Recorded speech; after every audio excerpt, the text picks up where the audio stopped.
Researchers have found that people living with long COVID have inflammation in their blood, which could provide clues for ways to treat it in the future.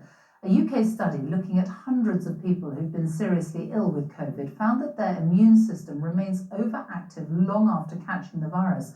Well, Fergus Walsh is here with the full story. Fergus. Well, Sophie, millions of people have been affected by long COVID, and although most eventually make a full recovery, some struggle with symptoms for months or even years.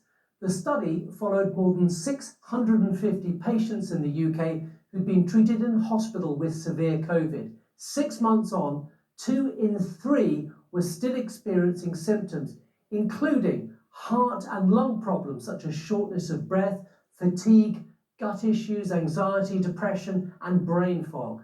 The researchers analysed their blood and found these proteins, which are markers for inflammation of the immune system, which are useful while the body is fighting an infection, but not once a virus is gone.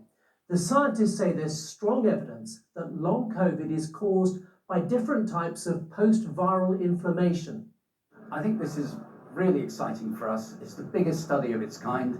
It's taken a long time for us to get this far, but it is finally pointing to some very specific pathways that might be underlying long COVID that could be targeted in future trials of treatment.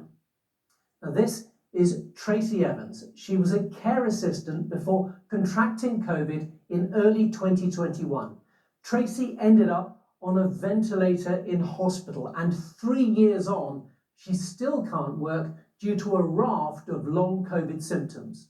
I have fatigue so bad, even just changing a pillowcase on a bed it's breathless.